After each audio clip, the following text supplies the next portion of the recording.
ಈ ನಡುವೆ ಒಳ್ಳೆ ಹ್ಯಾಬಿಟ್ ಕಲ್ತ್ಕೊಂಡಿದ್ದೀನಿ ಅಂದರೆ ಬೆಳಿಗ್ಗೆ ಎದ್ದು ಹಾಟ್ ವಾಟರ್ ಕುಡಿಯೋದು. ಫಸ್ಟ್ ಎಲ್ಲ ಕುಡಿತಾನೆ ಇಲ್ಲ, ಇವಾಗ 3 to 4 ಮಂತ್ಸಿಂದ ಕಂಟಿನ್ಯೂಸ್ ಆಗಿ ಕುಡಿತೀನಿ. ಅದರಲ್ಲಿ ಲೆಮನ್ ವಾಟರ್ ಇಲ್ಲಾಂದರೆ ಆಮ್ಲ ಆ ಥರ ಏನಾದರೂ ಮಿಕ್ಸ್ ಮಾಡ್ಕೊಂಡು ಕುಡಿತೀನಿ.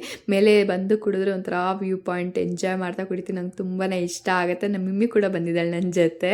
ಆಮೇಲೆ ಕೆಳಗಡೆ ಬಂದು ಫೇಸ್ ವಾಶ್ ಮಾಡಿ ಟಿಫನ್ ಎಲ್ಲ ರೆಡಿ ಮಾಡಿ ಇಲ್ಲಿ ಸ್ಕಿನ್ ಕೇರ್ ಮಾಡ್ಕೊಂಡು ಇವಾಗ ಇಲ್ಲಿ ದೋಸೆ ಬೊಂಬೈ ಚಟ್ನಿ ಮಾಡ್ಕೊಂಡಿದ್ದೀನಿ. ನಂಗೆ ತುಂಬಾ ಇಷ್ಟ ಬೊಂಬೈ ಚಟ್ನಿ ಚಿಕ್ಕವಾಗಿಂದ. ಅದನ್ನ ಎಂಜಾಯ್ ಮಾಡ್ತಾ ತಿಂದುಬಿಟ್ಟು ಲಂಚಿಗೆ ಏನಾದರೂ ಪ್ರಿಪೇರ್ ಮಾಡೋಣ ಸಿಂಪಲಾಗಿ ಈಸಿಯಾಗಿ ಅಂತ ಹೇಳ್ಬಿಟ್ಟು ಇಲ್ಲಿ ಬಾಣಲೆ ಇಟ್ಕೊಂಡು ಸ್ವಲ್ಪ ಆಯಿಲ್ ಹಾಕ್ಕೊಂಡು ಮತ್ತು ಸಾಸಿವೆ ಜೀರಿಗೆ ಹಾಕ್ಕೊಂಡು ಫ್ರೈ ಮಾಡ್ಕೊಂಡು ಮತ್ತು ಆನಿಯನ್ಸ್ ಹಾಕ್ಕೊಂಡು ಅದು ನೀಟಾಗಿ ಫ್ರೈ ಆಗಿ ಸಾಲ್ಟ್ ಹಾಕ್ಕೊಂಡು ನೀಟಾಗಿ ಫ್ರೈ ಮಾಡ್ಕೊಂಡು ಬೇಗ ಕುಕ್ ಆಗುತ್ತೆ. ಆಮೇಲೆ ಸ್ವಲ್ಪ ಕರಿಬೇವಿನ ಸೊಪ್ಪು 4 ಟೊಮೊಟೊ ಹಾಕ್ಕೊಂಡು ನೀಟಾಗಿ ಕುಕ್ ಮಾಡ್ಕೊಬೇಕು. ಈ ಥರ ಅದು ಸ್ವಲ್ಪ ಹಣ್ಣು ಕಮ್ಮಿ ಇತ್ತು ಅಂತ ಹೇಳ್ಬಿಟ್ಟು ಹಂಗೆ ಇತ್ತು ಅಂತ ಹೇಳ್ಬಿಟ್ಟು ಸ್ವಲ್ಪ ನೀರು ಹಾಕ್ಕೊಂಡು ಕುದಿಸ್ಕೊತಾ ಇದ್ದೀನಿ. ಸ್ವಲ್ಪ ಗ್ರೇವಿ ಫಾರ್ಮ್ ಬರುತ್ತೆ ಅಂತ ಹೇಳ್ಬಿಟ್ಟು ಇಲ್ಲಿ ಸ್ವಲ್ಪ ಖಾರದ ಪುಡಿ, ಅರಿಶಿನ ಪುಡಿ, ಸಾಂಬಾರು ಪುಡಿ, ಸ್ವಲ್ಪ ಚಿಕನ್ ಮಸಾಲ, ಸ್ವಲ್ಪ ಸಾಲ್ಟ್ ಹಾಕ್ಕೊಂಡು ನೀಟಾಗಿ ಕಲಿಸ್ಕೊಂಡು ಫ್ರೈ ಮಾಡ್ಕೊಬೇಕು ಸ್ವಲ್ಪ ಹಸಿ ವಾಸನೆ ಹೋಗೋವರೆಗೂ.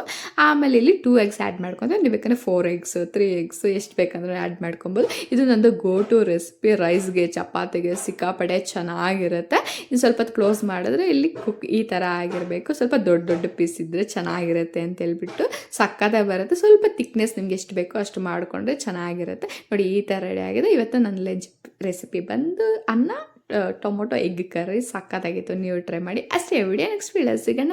ಬಾಯ್.